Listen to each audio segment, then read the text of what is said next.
Hello loves, my name is Lady Pelvic with Pelvic Gaming, and I'm so happy to say I'm finally caught up with all the main entries of the Ace Attorney series. Capcom had a sale, and I was like, why don't I pick up Spirit of Justice? That's the only one I'm missing. It's the 6th entry, and that game came out September 8th, 2016, so I'm not too far behind. Now all rise, because court is now in session. Let's see what this entry of the Ace Attorney series is guilty of. Story in session. The story begins with Phoenix traveling to a new, eastern, religious, and lawyer-loathing land of Kurain to visit his old friend Maya Fey. Immediately, it sets up an entirely new world for you. The language, the faith, the court system, all incredibly different from what he's used to in the States. I couldn't help but to be sucked in by these new customs, lands, terminology. It kind of shakes up what the player is accustomed to in terms of atmosphere. Or when you're investigating things, there are certain objects, no matter how observant or familiar you are with the series, it will render you perplexed. Now the first case is always a trial run, teaches you the new mechanics of the game, which I'll get into later. As the story progresses, you learn that there are no lawyers in Kurain, and all is solved by a spiritual technique known as the Dance of Devotion, looking at the victim's final moments and using that as a key tool in prosecuting. And with that, the defendant always lands a guilty verdict. Why are there no lawyers? The Defense Culpability Act, or the DC Act. If a lawyer cannot prove their client innocent, they share their client's punishment. Execution. Meanwhile, a rebellion is happening from an underground group known as the Defiant Dragons, who want to restore lawyers to their former glory and rid of the DC Act. Throughout this game, you'll bounce from Kurain to America, thoughtfully giving the player a chance to return to the judicial system they're used to.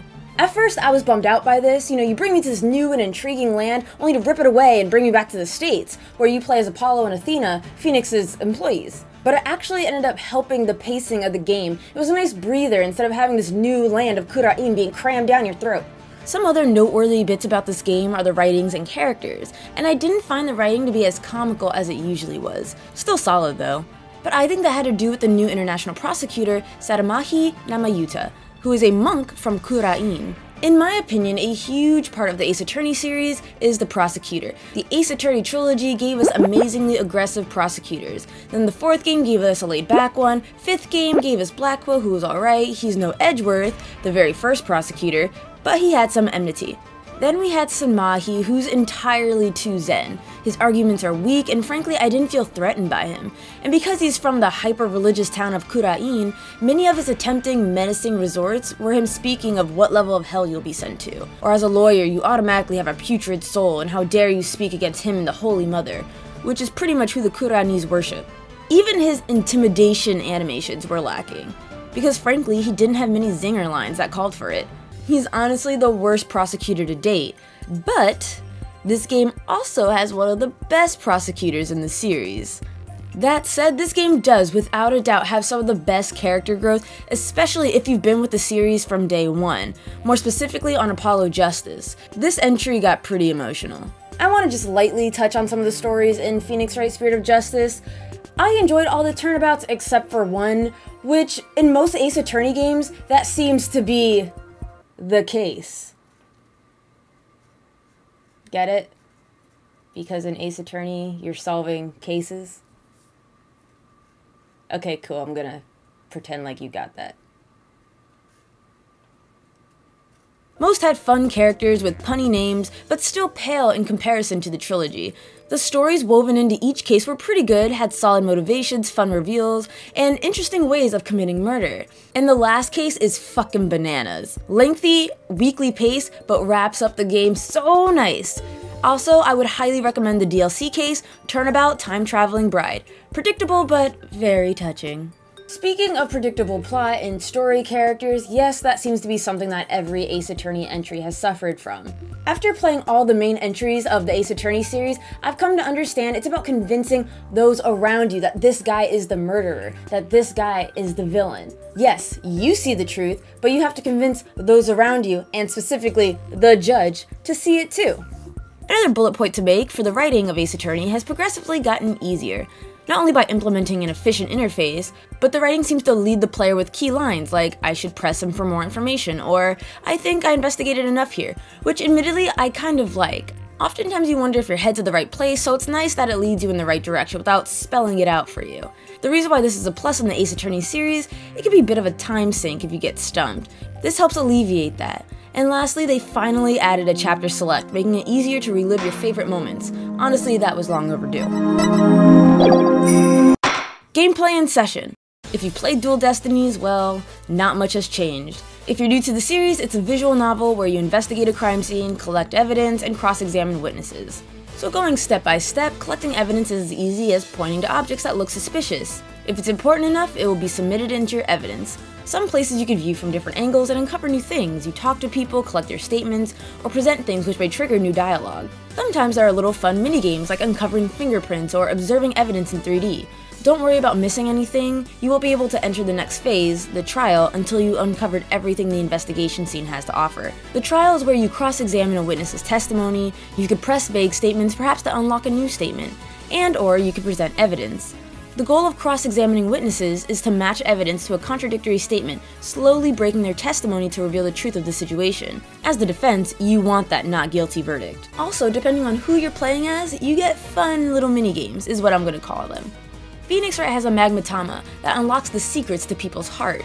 It plays as a mini-trial during investigations, but without the penalties. Apollo Justice has a magic bracelet that allows him to see nervous tics while a person speaks. And Athena has a little gadget known as Widget that allows her to perform a mood matrix. You have to find what emotion doesn't belong, missing, or is over-exaggerated. Now how this game changes up from its predecessors is when you're in Kura'in. Before the trial begins, the young religious priestess and Princess Rafaya performs a dance of devotion, which reveals the victim's final memories in the pool of souls. Here you see the memories and Rafaya interprets them. This is called insight. You'll see imagery and words representing the victim's 5 senses. Your objective is to select the sense that quote-unquote contradicts Rafaya's interpretation. In truth, this is all the game does differently. While I enjoy watching the insights, I didn't enjoy going through them. It wasn't always necessarily what was contradictory, but what was odd. Not flat out contradictory, which made it artificially difficult to select the correct statement to the correct sense. Graphics and session. The graphics are the same as Dual Destinies. We have 3D figures, which I've officially come around to like. Nothing beats good old-fashioned pixel art, but this game really did push with the 3D models. This game had a lot more fleshed out cutscenes, which was kind of exciting, something that we didn't get to see in Dual Destinies. Also, the animated cutscenes are nothing short of amazing. It's the same caliber of the Phoenix Wright anime with full-on voice acting. Character design and animation, sadly, this is the weakest I've seen them. I figured with 3D models they could do some really cool and wacky stuff that wasn't achievable through pixel art. I mean, they kind of did, but a lot of it was like the backgrounds the characters interacted with, rather than the character themselves. And it was okay. Some of the breakdowns were half-assed, very calm reactions when the character was caught in a lie. Others were just downright awesome. So I'm kind of mixed in this department. Music in session. Spirit of Justice has a solid soundtrack. I believe every scene had a piece of music that was wonderfully fit in the scenario at hand, whether it be uncovering a dark secret or cornering the culprit in the court of law. And I really like the drastic difference of music in the States and in Kura'in. The defendant's lobby theme is different in Kura'in than in the States, and that really helped add to the feeling of a brand new land. Kura'in's defendant lobby?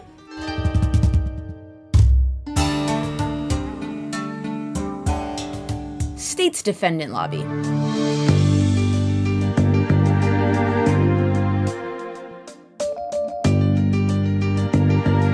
Character themes such as Athena, Trucy made a pleasant comeback, and it really does bring you back to the times where you met each character. And each character theme got a bit of an update, but still captured the essence of that character beautifully. Apollo's original theme song, for example.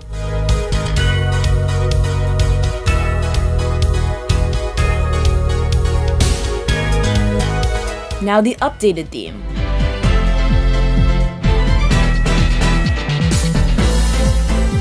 Who knew that you can improve perfection? Also, great music cues. When you select the correct answer, the intense music stops and the lawyer begins to explain themselves, or how the music speeds up when you have a lead. It's the small things, man, that really do add to the mood of the scene. Honestly, I could rant on how excellent the music is in Spirit of Justice, but alas, I can only choose one song to top them all, and that is The Dance of Devotion. It never got old, not once, never skipped the scene. In fact, I replayed it over and over, cause y'all know I love chanting, it's my thing, and this was just that. Enjoy!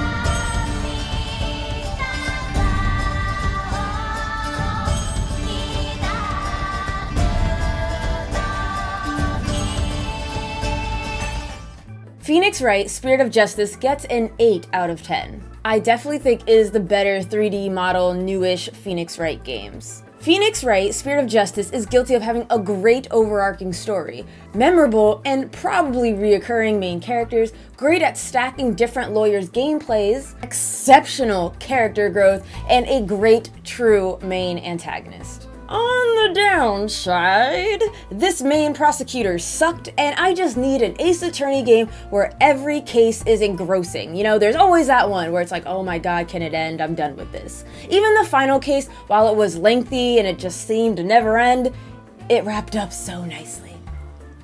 So nicely. Also, I didn't really enjoy the insight bits. It was more finding what was odd rather than what was contradictory, which is what the whole gameplay is about, is contradictions. So it made it kind of weird per se. So to wrap things up, as always, let me know what you guys thought of this game in the comments below, and I'm curious, who is your favorite prosecutor? Mine has to be this game's main antagonist, then Von Karma, then Edgeworth. However, Edgeworth will always be my #1 as a lover. Thank you so much for watching. Top box is more reviews, and my bottom box is my Let's Play channel. Finished snipper clips that I think I'll be playing some Danganronpa. I've always wanted to get into that series, and there's no time like the present. So I appreciate the support, and I love ya. Next review, Suikoden. And because you guys showed a tremendous amount of interest in a Mario Odyssey review, I'll be doing that as well in the further future.